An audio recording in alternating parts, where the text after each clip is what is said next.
What's up, everybody? Joe White here, and I am here to give you my thoughts on AEW Dynasty, coming to you from the Chaffetz Arena in St. Louis, Missouri. First AEW pay-per-view to ever be held in Missouri, and what a pay-per-view it was. They had about 6,000 people in attendance in that building. They said it was sold out. WWE were there, they probably could have done about 10. But anyway. I'm recording this early morning afterwards. Well, early morning for me. It's about 6 o'clock in the morning where I'm at. Let me see here. Let me get to the results here. Trent Beretta defeated Matt Sydal. I did not see this match because I was driving at the time. Um, Shibata and Orange Cassidy defeated Shane Taylor Promotions. This was an okay match, but worthy of a pre-show. They went about 12 minutes. Um, I'll just say that I wish it was Shibata in his prime and not Shibata where he's got to watch his neck every move he makes. So, moving on. The main event of the 0 Hour was a winner take all unification match for the AEW World Trios Championship and the ROH Six Man Championship, where the Bang Bang Gang, Bullet Club Gold, defeated the Acclaimed, and I thought this was pretty decent. And all the times these two teams have faced off, it's been really good. And I enjoy the Guns' work, Austin and Colton Guns' work. The Bullet Club Gold is just underrated to me. Jay White is way underutilized in this promotion, but glad to see them condensing at least two of those two of the 15 fucking titles they have. Ugh. Kazuchika Okada defeated Pac by pinfall. Very good match. Very good match. They opened up out of the gate and let you have 22 minutes of just pure pro wrestling right there. I mean, it was amazing. It was amazing storytelling. Pac is so good at selling. Okada, what English he knows, he speaks English a lot better than people give him credit for. And him just shouting, "Come on, challenger! Come on, challenger!" It was just amazing, amazing. And I just love this match. That's the thing about this pay per view. If you ask old the Snowman, people just want to see good matches, and so they gave you just good matches on this pay per view. There was very little substance. I mean, as far as story goes and selling goes, but there were a few matches that had it, and this is one of them. House of Black defeated Adam Copeland, Eddie Kingston, and Mark Briscoe. I did not think this was very good at all. I'm sorry. I don't get Adam Copeland in AEW at all. It just seems like he's there to collect a paycheck and then move right back on to the WWE. you know, it just he says he wanted to do something different, and I can buy that to a certain extent. But all these guys who made that jump over to AEW within the last year, and all those people who re-signed contracts in the last year, are now regretting it because they see what Triple H is doing over there, and they're like, "Oh shit," you know. So it just, I didn't enjoy it at all. Really, I really didn't. Something I did enjoy was Willow Nightingale defeating Julia Hart by pinfall. Um, as you may know, I'm a huge Willow Nightingale fan, and I'm a huge Julia Hart fan. I like both of these ladies. I think they're really good. Julia Hart has probably been the most improved female wrestler in the world within the last year and a half, 2 years. And I remember seeing Willow Nightingale when she would come in and do shots for CWF Mid Atlantic and when she would do shots for Queens of Combat. Um, I knew then that she had something special. Um, the problem with this match is it shouldn't be happening. Willow Nightingale should have been the one to take that title off Jade Cargill, not Chris Statlander. Because look at what's happened to Chris Statlander since she came back and since she took that title. She's been buried. Something tells me that if Willow Nightingale would have kept, if Willow Nightingale would have been the one to take it off, because Willow Nightingale, when she first came into the company at that time, was red hot. I mean, red hot. People love her. I mean, not to say that people don't love her now, but it was she was more of her then than she is now. But for what I like this match. Willow is going to just drop the title right to Mercedes Moné, and I get it because they want to renew that rivalry from New Japan, but it's just so it doesn't really need the title. They just want to put a title on Mercedes. That's all it is. Mercedes politicking her way once again to get a title. And when you don't have her on top, she throws a fit and runs away from your company. So that's sorry, she's not that good. I don't get the appeal of Mercedes Moné. I never have. When you got wrestlers on your roster like a Willow Nightingale, like a Tony Storm, like a Chris Statlander, you know, Britt Baker, even, we'll get where is she at? She's probably one of the best wrestlers you have in the company.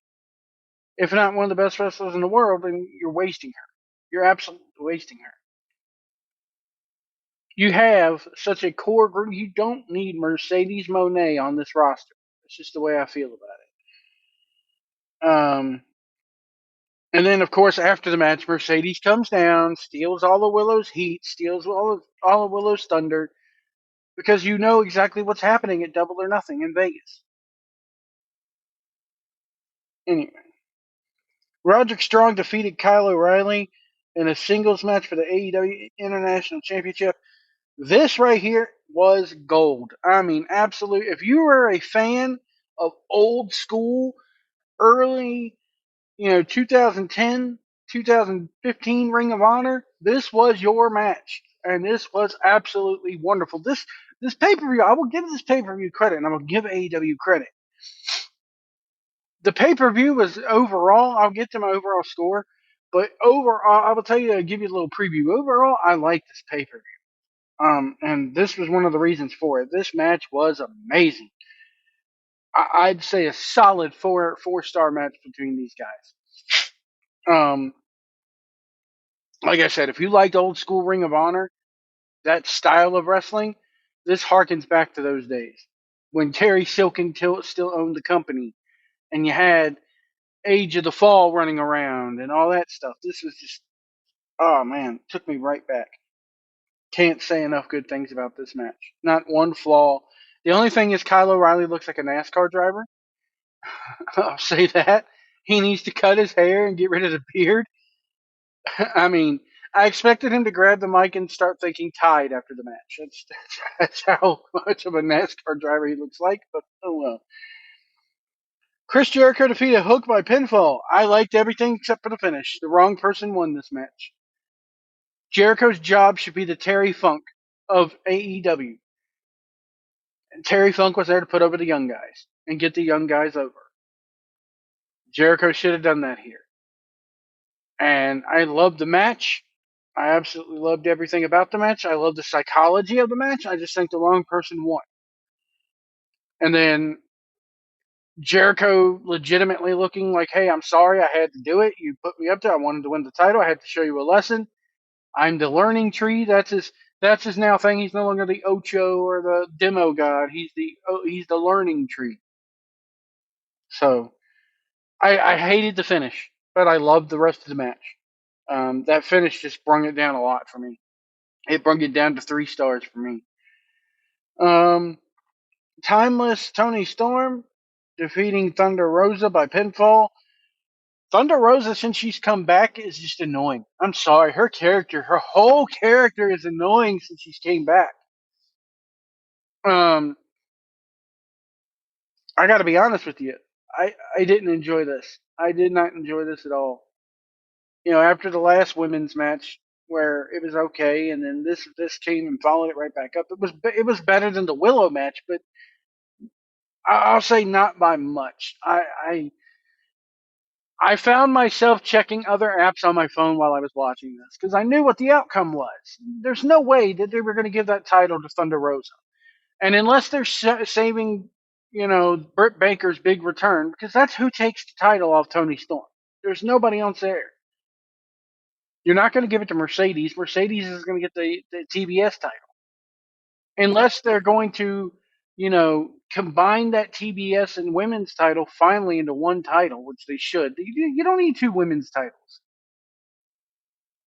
But it was alright. It served its purpose. I did not like. I have not liked Thunder Rosa's character since she's been back.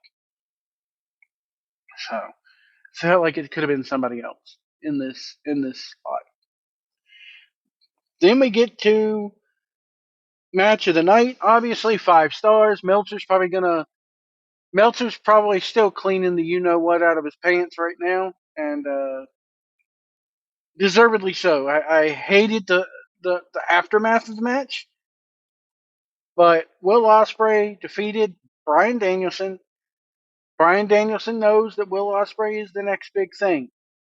Everybody else knows that Will Ospreay is the next big thing. Until, and I'll get there. Um, I this match was great. Um, I loved the psychology of the match. I loved. I This is where I started hating the crowd because I can't stand AEW crowds. They're the most annoying group of fans in the world. They really are. Again, go back and look at the crowd. You won't find many kids in the crowd. You see a lot of neck beards in the crowd and a lot of women from the backside of the trailer park there. But other than that, you know, they're just annoying. I'm sorry. You guys who go to these shows are the reason why I don't go to shows like this anymore. But like from here on out, I probably could have watched the rest of the show on mute, except for the main event, and been happier.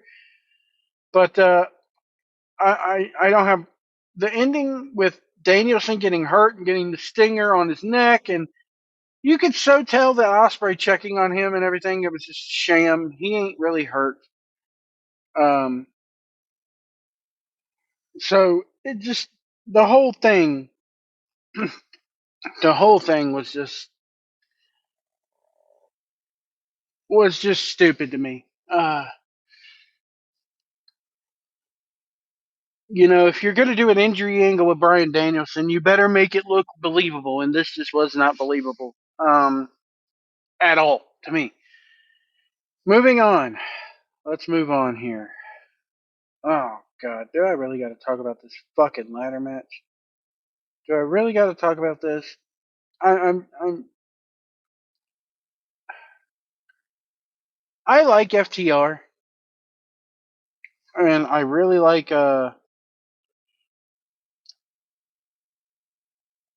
sorry guys, I'm trying to, there we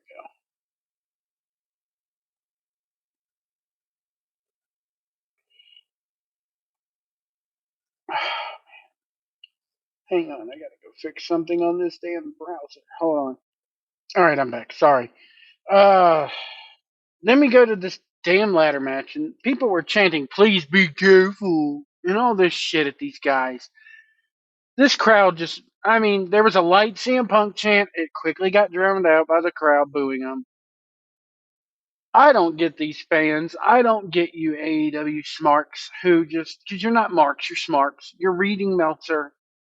You're clearly on the Young Bucks' side and all this. They wanted FTR to lose because they can't stand seeing friends of CM Punk win anything, even though that's why I was surprised when the House of Black won. But anyway, um, this was just car crashes for the sake of car crashes. It really was. This was just doing stupid shit for no reason, no psychology behind it whatsoever. No real storytelling whatsoever. The only spot I liked is when they had Cash Wheeler stuck in the ladder and they did the EVP trigger to him, which I hate that fucking move. It's stupid. This just showed why I don't like the Young Bucks. Politicking their way to the top again. Jack Perry coming in, joining the Elite, costing FTR the title. And then they go, he's in New Japan, and they escort him out of the building. Why are you escorting him out of the building? He's still an AEW employee. And obviously the EVPs want him there, but you escort him out of the building. And this whole thing of he doesn't work here, blah, blah, blah, blah. Come on. The whole thing is stupid. I'm sorry. I'm never going to like the Young Bucks. And if you have a problem with me not liking the Young Bucks, the Young Bucks are greatest tag team ever. Go ahead, leave it in the comments below. I'll approve it, but you know what? I don't care. I remember seeing these guys about 17 years ago when they first started, and everybody was calling them Hardy Boy wannabes. And guess what? They were. So they had to, and guess what? They knew they couldn't be as good as the Hardys were then. So they had to resort to stupid shtick like this. They got their shit in Hot Topic because you fanboys ate this crap up. And why? I don't know. I don't know why you like these people. I don't get it. It's non-psychological. It's bullshit for the sake of bullshit. That's all this is.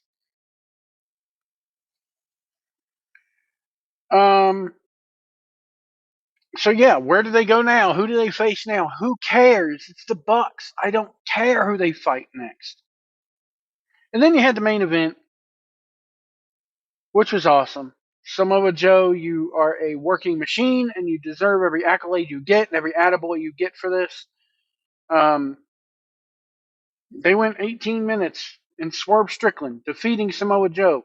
I thought Samoa Joe played his part beautifully during this. I thought Prince Nana was just awesome during this. Swerve Strickland was amazing during this. This is not as good as Ospreay versus Danielson, but you really can't compare the two. It's two different stories, two different styles, I think. Two different. It's apples and oranges, but overall, I give this right here was at least 4 stars for me. I enjoyed it. I'm glad to see. I remember seeing Swerve Strickland, for a promotion called Ground Zero Wrestling in Hopewell, Virginia. They were based out of Richmond, but they ran a lot in Hopewell, which is just outside of Richmond. And I don't even remember who the guy's tag team partner was, but the guy was doing the tag team partner was doing a preacher gimmick, and Swerve Strickland was his skinny little deacon running around in the priest collars and the black shirts and black slacks and everything like that, and he was Deacon Strickland. Man, has he come a long way. And them saying, oh, he's the first African American champion and all this and that, and I don't give two craps about that. Shane Strickland is just a good wrestler. It doesn't matter to me what his color is. But if you want to go out there and virtue signal. I don't care. Because it works in this case. It absolutely 100% works here. And I enjoyed it. Congrats to Shane Strickland. Now to see where he goes from here, because I clearly see the main event of Wembley being Ospreay versus the champion, and I clearly see Ospreay winning that belt in London. I feel like if he's not on top for the title at London, and if he doesn't win the title at London, they might as well never go back there again. But because they won't draw. If you don't put the hometown guy on top, especially over there, it ain't gonna work. It's not gonna work again. They got Forbidden Door, and the next one coming up is Double or Nothing from Vegas, Memorial Day weekend. So we'll see what they do there. Then they go to Forbidden Door after that, Where Forbidden Door is just a throwaway pay per view to me. It really doesn't mean much when you bring all these New Japan guys in who really aren't going to be there full time and really don't mean anything to the overall state shape. And if there even is a story to the product, it really doesn't matter. But glad to see Swerve Strickland finally get his due and get his flowers, so to speak. But this whole pay per view to me was just brought down by that ladder match. Because of the ladder match as a whole, because of the lack of really, the matches were good, but the storytelling was meh. Um, just overall, the man, again, he'll tell you, people just want to see good matches. No, we want matches and storyline. So if you're not going to give us both, it just hampers it for me. It really does. Overall, this pay per view, if I had to give it a grade, a solid B. Just the lack of storytelling keeps it from being an A. The angles, the whole thing with Jericho going over Hook, and the Danielson injury thing after that banger of a match, the entire Young Bucks versus FTR match, all that brung it down for me. The Mercedes Moné thing brung it down for me. It just really did. It's a solid. I mean, I'll even go say B minus on this. You got to do better. You got to do better, and it's not going to get any better because he truly believes that people just want to see bangers of matches and don't want to have any context or story behind it. So anyway, folks, I'm getting off of here. Thank you guys for listening. Hit that like button, hit that subscribe button, and we'll see you down the road.